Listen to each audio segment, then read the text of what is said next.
The baby was not crying. That was the first thing Sergeant Dara Osai noticed. Not the royal cloth, not the crest embroidered into the fabric in threads that caught starlight like a mirror catches fire, not the fact that a living infant had been left on the steps of a demolished relay station 3 light years outside any mapped colony zone. She noticed the silence first. Because every baby she had ever known, her sister's twins, the 2 born on the Kepler station during the siege, the little girl they'd pulled from the wreckage at Muran IV, they all cried. It was the first thing humans did when they arrived in a world that did not want them. They announced themselves. This one didn't. It lay curled inside the folds of the cloak like something that had already learned to make itself small, dark eyes open and fixed on the gray sky above, as if studying the clouds for something it recognized. Dara crouched on the broken stone steps of Relay Post 11 and looked at it for a long time before she touched anything. Mace, she kept her voice low, old reflex from years of not startling things you didn't fully understand. Come out here. Corporal Mace Thibaut appeared in the shattered doorway behind her, still pulling his jacket closed against the cold. He was 31, compact, with the permanently slightly puzzled expression of a man who had enlisted expecting one kind of war and received another. He saw the bundle on the steps and stopped. "That's a kid," he said. "Yes. That's an alien kid." "Also yes." He came down and stood beside her, both of them looking. The infant's skin was a deep blue-gray, the color of deep ocean before a storm, and its ears tapered to fine points that lay flat against the sides of its skull. There were delicate gill lines along the neck, not functional, not on a dry-air world like this one, but vestigial, decorative, the kind of evolutionary remnant that showed up in a dozen species in this quadrant. Its fingers were slightly too long, and it had an extra joint in each of them, and those fingers were wrapped tight around a corner of the cloak it lay in. The cloak was the problem. Dara had been a soldier long enough to recognize the symbol stitched into the fabric, the 6-pointed sunburst. The crest of the Vareth Convocation, the governing body of the largest alien state system within 30 light-years of human colonial space, a power that controlled 17 inhabited worlds, 4 deep space trade hubs, and the only refueling corridors that kept human colony ships from an 8-month detour through the outer drift. The Vareth did not lose things. They did not misplace infants on broken relay steps in contested zone. They buried things. They buried things very carefully, and then they built monuments over the graves and held ceremonies, and nobody asked about what was underneath. Dara had seen enough of that in her career to know it by sight.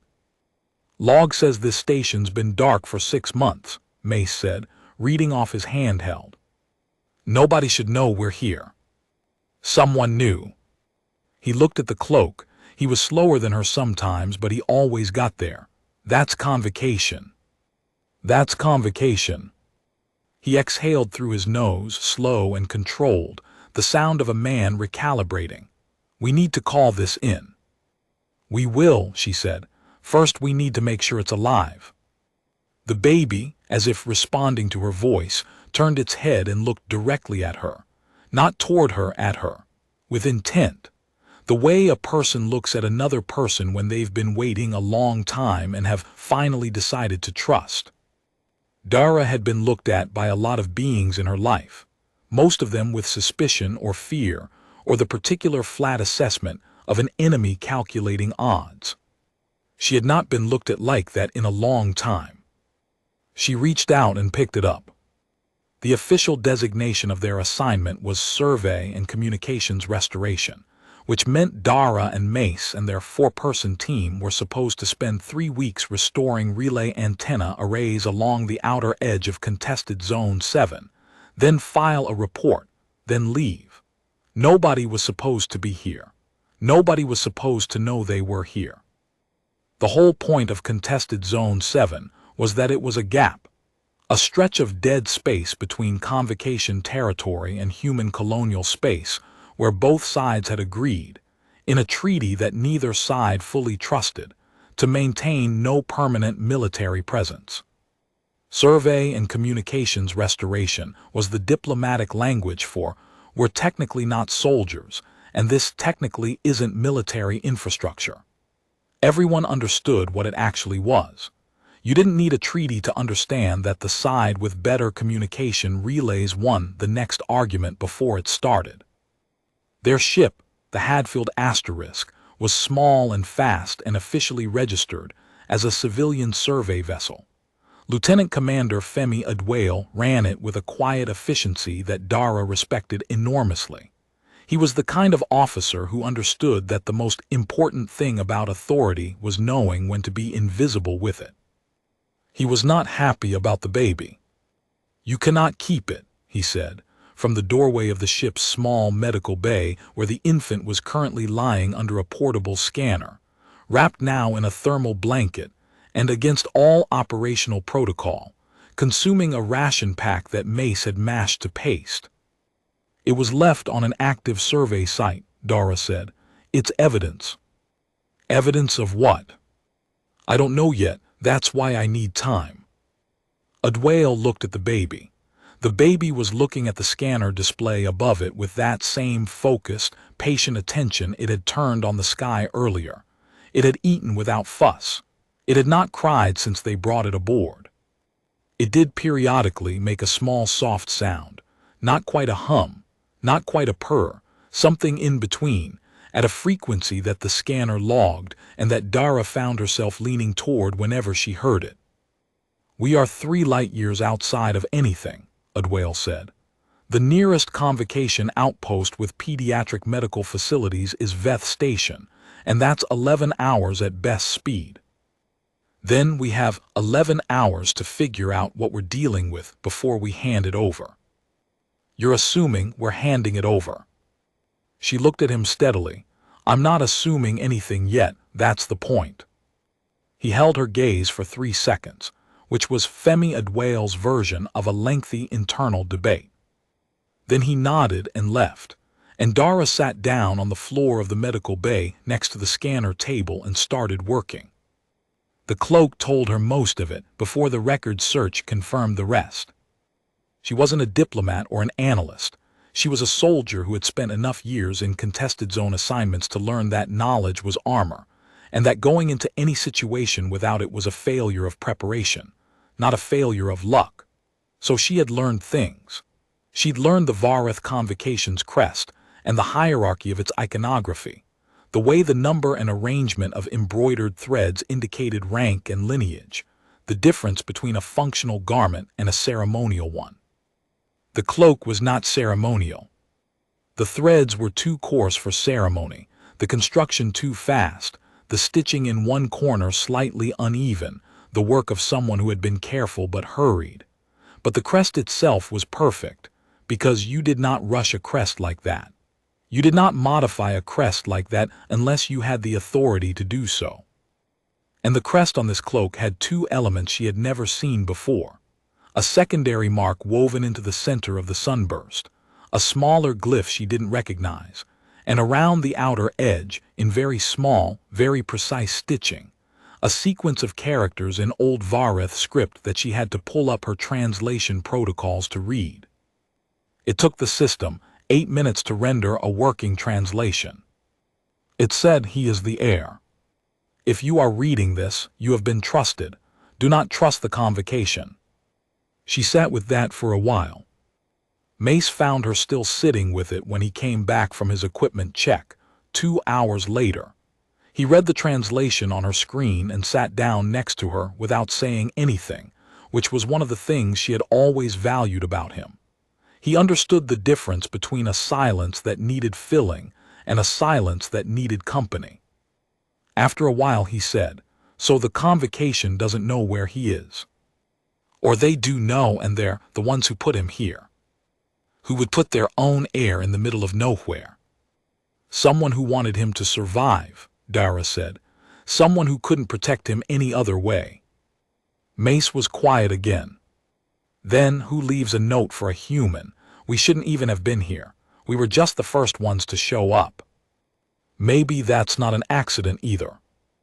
The baby made his small humming sound and both of them looked at him. He was asleep now, finally, one long-fingered hand still wrapped around the corner of the thermal blanket the way it had been wrapped around the cloak, holding on to something. Even in sleep, holding on to something. "What's his name?" Mace asked. "The note doesn't say." "We should call him something."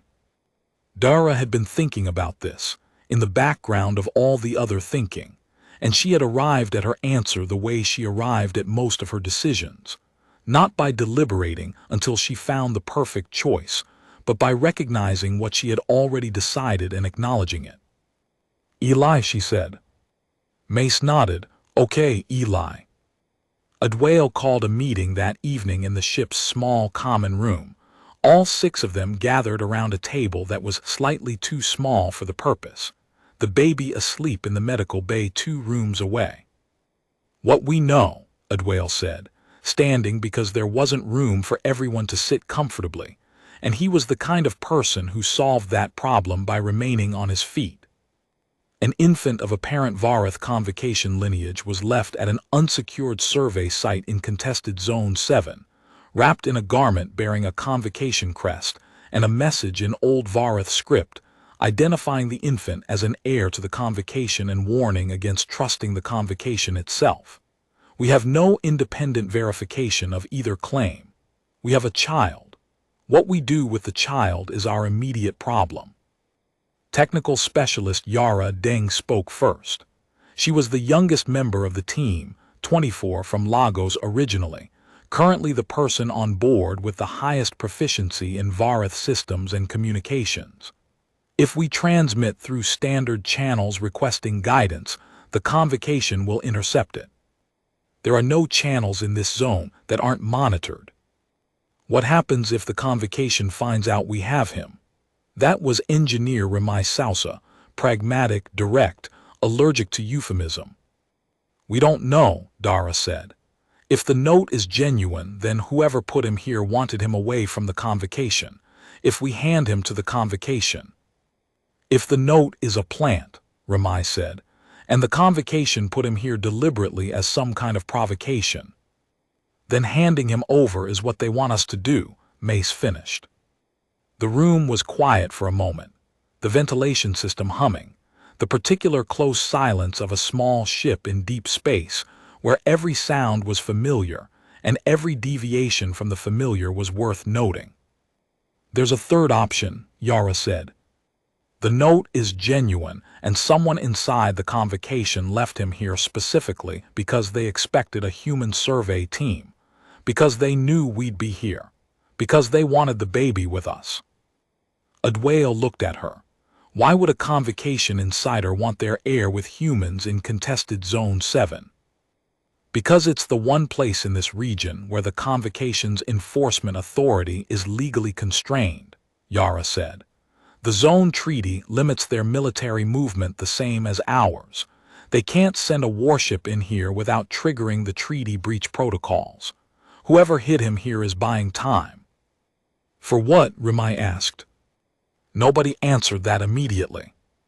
But Dara was thinking of the stitching in the corner of the cloak, the slight unevenness that meant hurry, and the message that had been written for whoever showed up first, and the fact that it had been written in Old Varath script, a form of the language that was not in standard use, that required specific education, that was studied now mainly by historians and diplomats, and she knew from her briefing materials, the interjudicial councils of the convocation itself.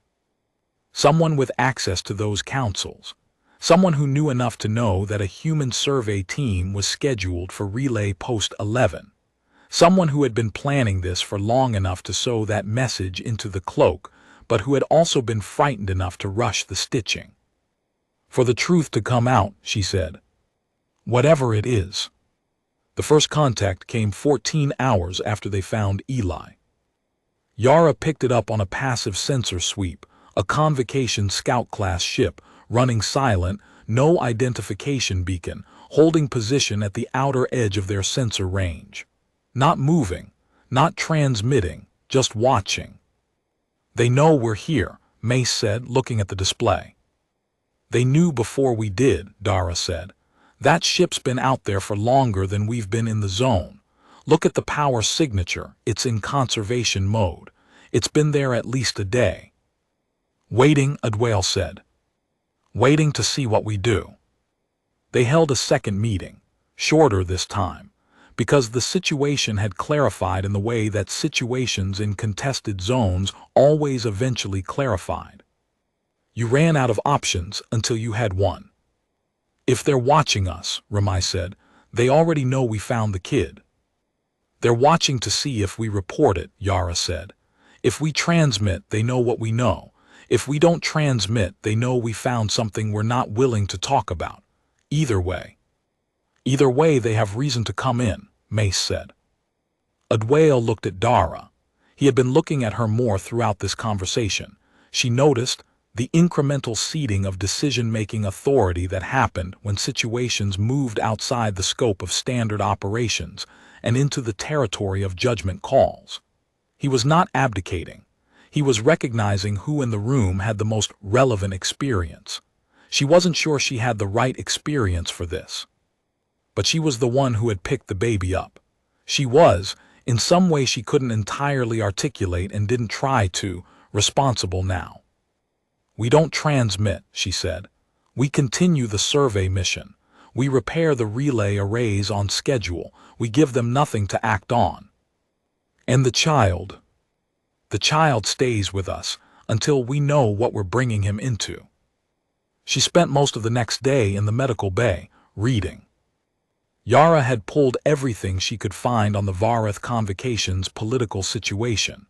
Not the official briefings, which told you what the Convocation wanted you to know, but the intercepts and the analyst reports and the things that were shared quietly between diplomatic services when the official narrative required footnotes. There had been something in the Convocation recently, a succession dispute or something that looked like a succession dispute from the outside, though the inside terms for it were more complicated.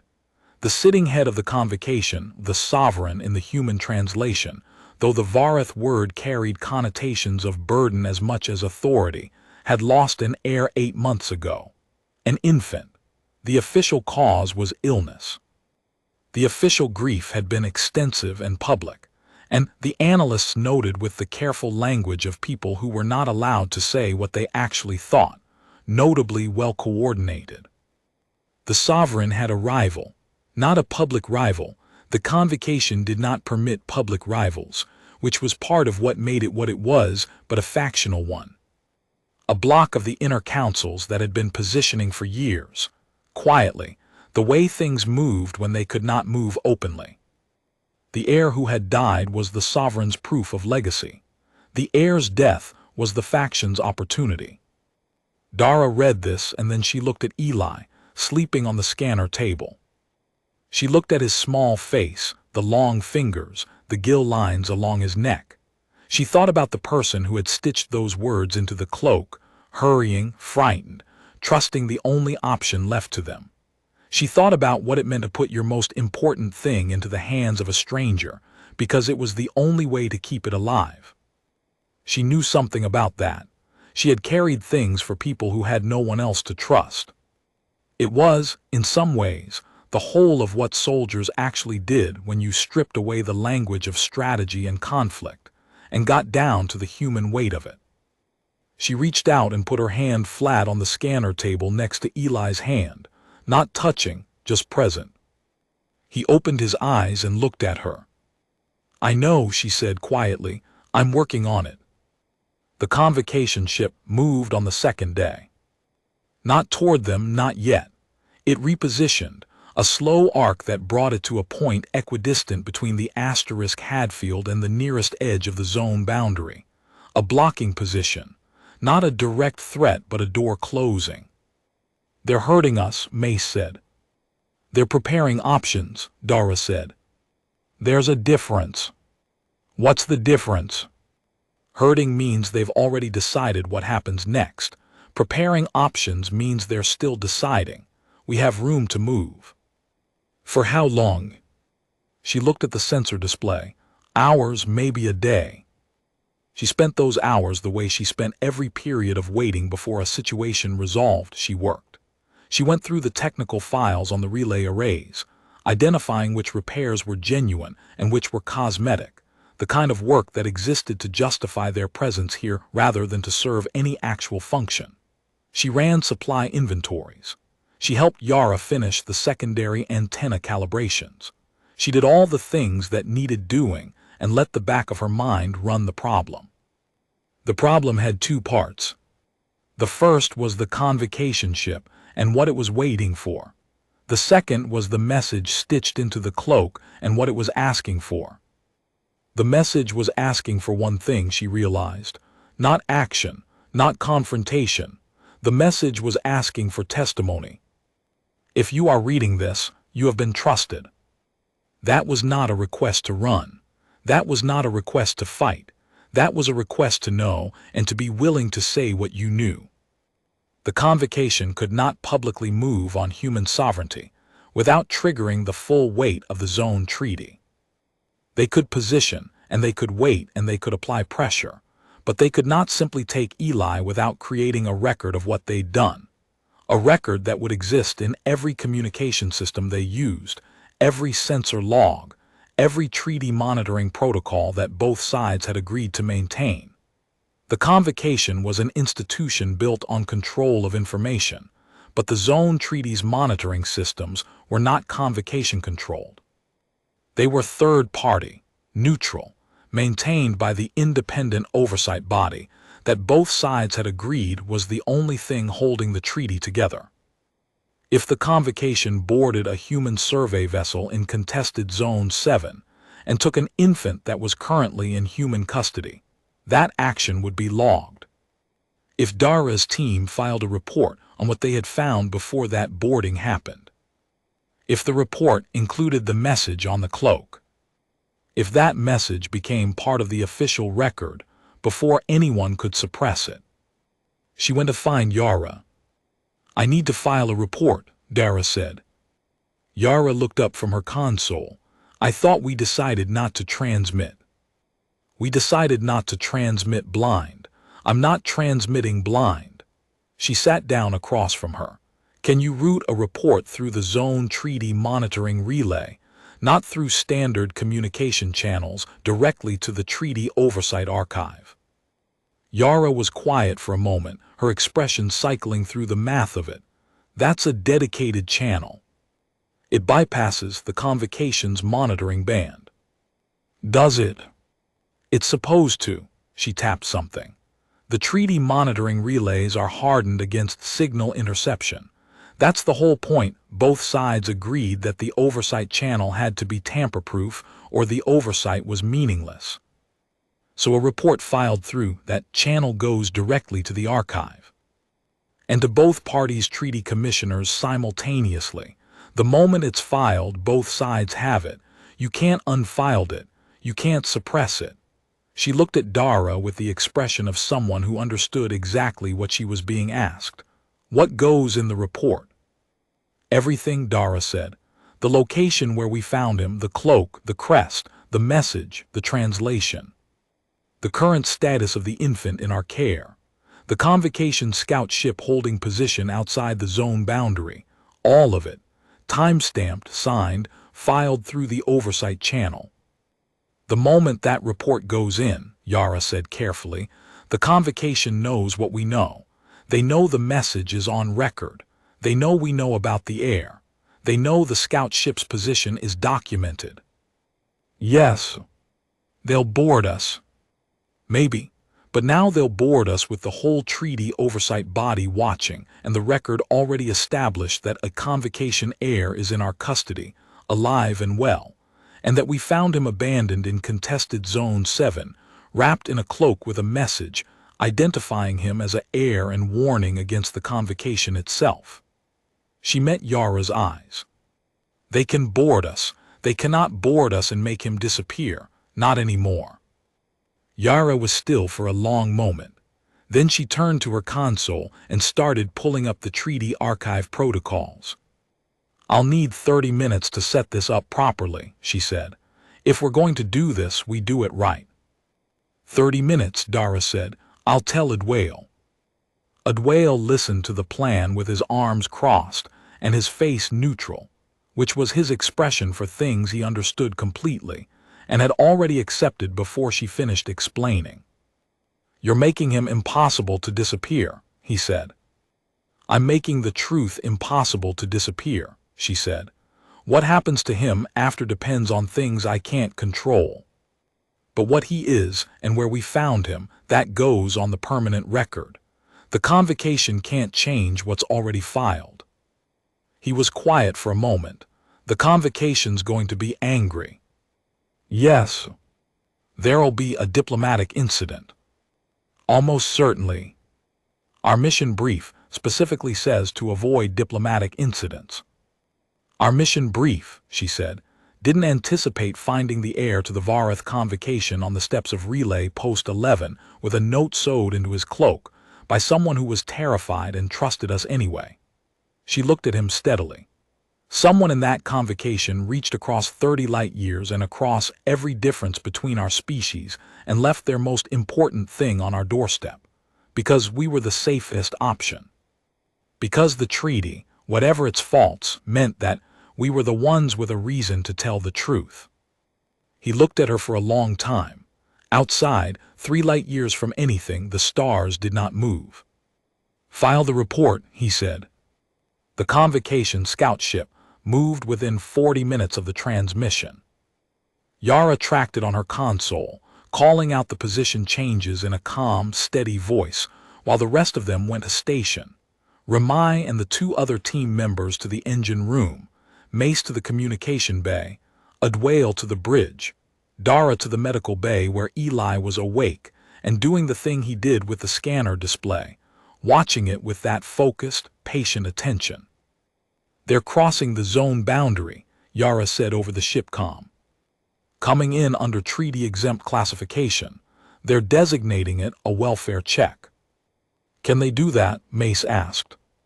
"Technically, yes. Article 14 of the Zone Treaty allows a welfare response cross-zone if there's documented concern about a minor. They've just filed the welfare concern." "Which is why they needed to know we had the child first," Dara said. "They couldn't invoke the article without documentation of his presence. Our report gave them that." "You knew they'd use it," Mace said. "I knew there was a legal mechanism they could use," she said. "But the same report that gave them the mechanism also put every detail on the public record. They come in under Article 14. They're doing it with the Treaty Oversight Archive watching. Whatever they do next is logged." The scout ship was smaller than the Hadfield but faster, and it closed the distance in 40 minutes. There was no weapons fire. There was no attempt to disable their systems. It pulled alongside, matched velocity, and a docking request came through in formal Varath. Then, after a 3-second pause in standard human. "They're being careful," Adwale said from the bridge. "They're being watched," Dara said. "Same reason we are." She met them at the docking port herself, with Mace behind her and the translation protocols running on her handheld.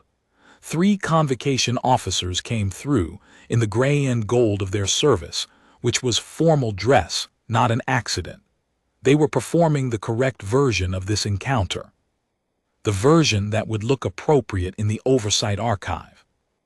The lead officer was a tall Varath whose gill lines were darker than Eli's, prominent against pale skin, and whose expression was the controlled blankness of someone working very hard at controlled blankness. He gave the formal acknowledgement, one hand flat to the chest, which Dara returned with a nod. "Sergeant Osai," he said, in accented but clear standard human. "We are here under Article 14 of the Zone Treaty to verify the welfare of a convocation minor understood to be in your custody." "The minor is in good health," she said. "He has been in our care for approximately 36 hours and has received appropriate nutrition and medical monitoring during that time." The officer's composure was good but not perfect. Something moved in his face at *36 hours, a recalibration. They had known the child was here, but perhaps not that he had been here that long before the survey team arrived. Perhaps they had believed the message was more recent. "We will need to verify his identity and condition directly," the officer said. "Of course," Dara said, "this way." She led them to the medical bay. She had placed Eli on the scanner table again, unwrapped from the thermal blanket in clear view. She had not removed the cloak. It was folded at the foot of the table, visible, the crest facing up. The message stitching was not visible at that angle, but the cloak was there, its presence an undeniable record. Every sensor in the room was logging. The lead officer walked to the table and stood looking at Eli for a long moment. The child looked back at him. Something happened in the officer's face. Something that had nothing to do with the procedure they were executing, or the archive that was watching, or the diplomatic mechanism they had invoked. Something that was, Dara recognized with a jolt of certainty she could not have entirely explained, grief. Not performed grief, real grief, the kind that lives in the chest and surfaces in the eyes before the mind can manage it. This officer knew Eli, or knew what Eli was to someone he was trying to protect. "He is well," the officer said finally. His voice had changed slightly, quieter, as you say. "He has been cared for," Dara said. The officer looked at her then, and she saw the question in his eyes, a question he could not ask in front of the archive, in front of the formal record. He was asking if she had read the cloak, if she knew, if any of it mattered. She held his gaze. She didn't nod. She didn't do anything that could be noted or logged, but she held his gaze for long enough that he understood. He looked back at Eli. "The convocation thanks the survey team for their care of the minor," he said formally. "We will arrange for safe transport to appropriate medical facilities." "Of course," Adwale said from the doorway, where he had appeared silently, the way he did when he understood the geometry of a situation. "We would, of course, request that the transfer be documented through the Treaty Oversight Archive, standard procedure for any Article 14 resolution." Another small movement in the officer's face. This one was different, not grief, not recalibration, something that might, in a different situation, have been recognition. "Standard procedure," he agreed. They transferred Eli 3 hours later, through the docking port, with the full documentation running on both side systems and the treaty archive logging every step. Dara carried him herself through the connecting tube between the ships, while both crews stood in formal arrangement and the sensors watched. She had wrapped him in the cloak again, the whole cloak, crest visible, message stitching against his skin. The officer had said nothing about the cloak. It was part of the official transfer. It was on the record. Eli was awake. He was watching the tube around them with that familiar focused attention, cataloging, noting. He made the small humming sound once, and she felt it in her chest where she held him. She stopped at the threshold of the convocation ship. The lead officer was waiting on the other side. Behind him, deeper in the ship, she could see other figures, medical personnel, she thought, and someone else, further back, standing very still with their face in shadow. She looked at the officer. "He's been alone a long time," she said, which was the only thing she could say that was true and would fit inside the formal moment. The officer looked at her, and then at Eli, and for a moment something happened to his face that was not for the archive at all. It was for himself, the private settling of something that had been suspended. "He will not be alone," the officer said. "There are those who have been waiting for him." She passed Eli across the threshold. The long-fingered hand released the corner of her jacket slowly, finger by finger, the way a person lets go of something when they understand that letting go is not the same as losing. She watched the door close. Adwale filed the full supplemental report on the trip back, all 36 hours of it. The original discovery logged down to the GPS coordinates of the steps where she'd found him, the cloak measurements, the message translation attached in 3 different archival formats to ensure redundancy. He sent copies to 4 separate treaty oversight offices on the theory that distributed documentation was more durable than centralized documentation, and forwarded a summary to the Colonial Office liaison in a message that was worded carefully enough to be informative and vague enough to be deniable. "The Convocation will not be pleased with the thoroughness," Yara said, reading over the final report. "The Convocation filed a welfare check under Article 14, Adwale said, with the particular mild tone he used when he was being precisely accurate. "We're required to submit thorough documentation of the resolution of any Article 14 incident." "You enjoy this," Mace said. "I enjoy following procedure correctly." Ramai looked at the file list. "You think it matters?" "The report, what he is, what the cloak said."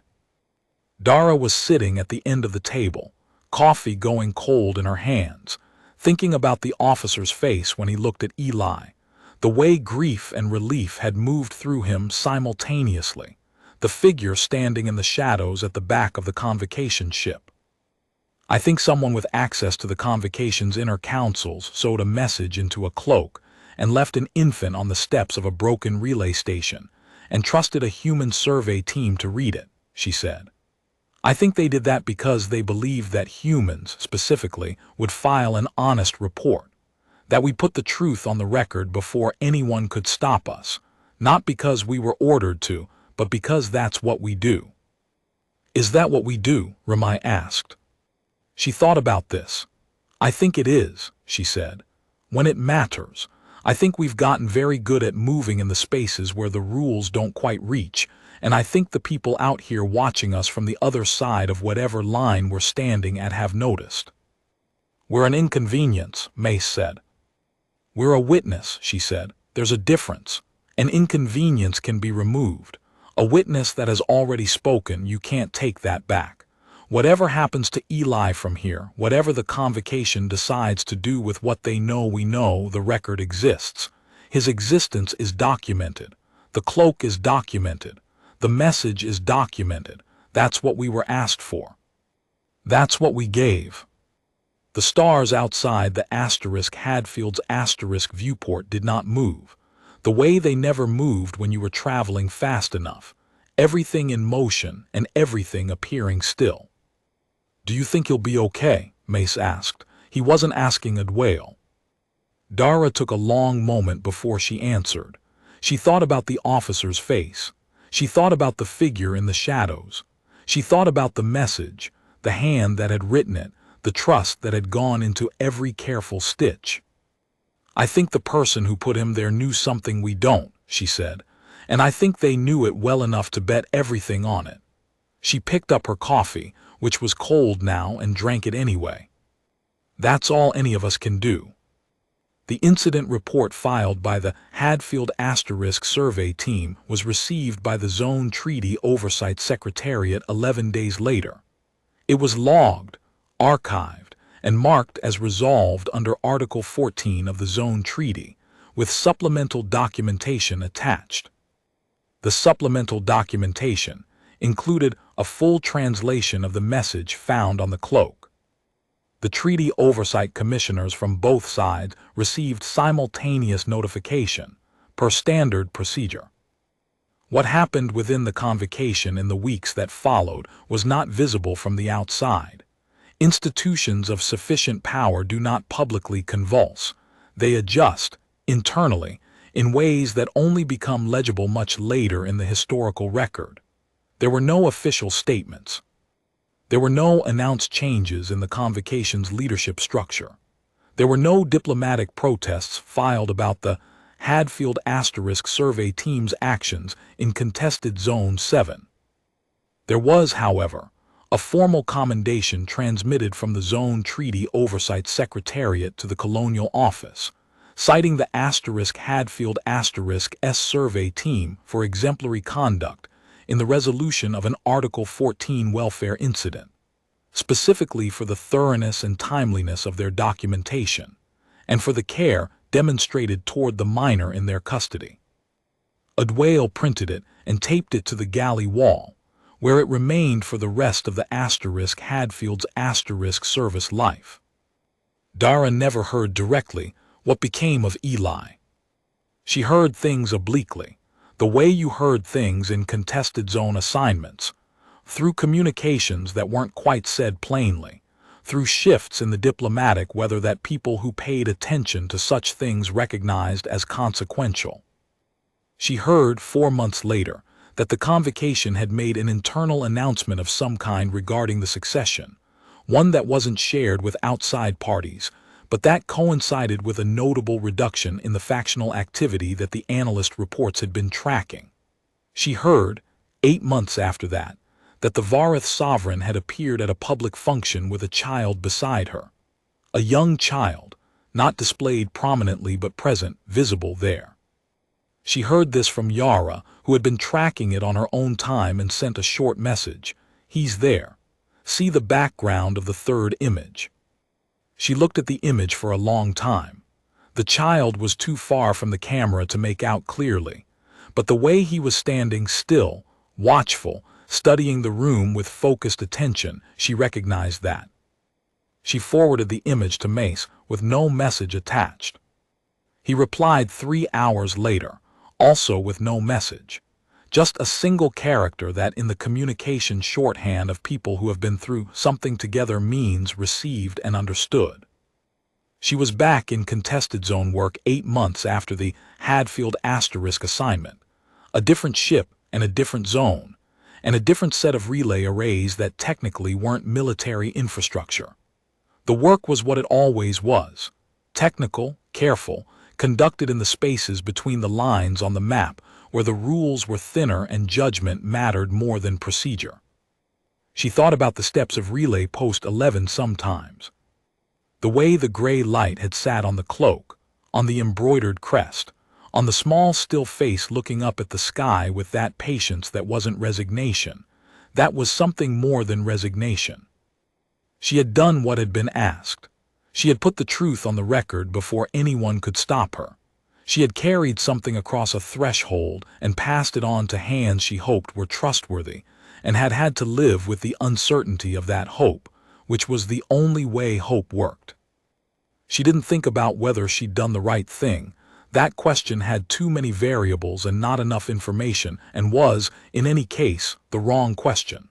The right question was whether she had done the honest thing, and she had. She had read what she was given to read and reported what she had found and filed it where it couldn't be taken back. And she had held a child who was not hers in a ship 3 light years from anything, and told him, quietly, I'm working on it. That was the whole of it. That was enough. A long way away, in a room she would never see, a child she would never speak to again was growing up in a world that knew he existed, because a human survey sergeant had read the stitching on a cloak and decided the truth deserved to be on the record. She got back to work.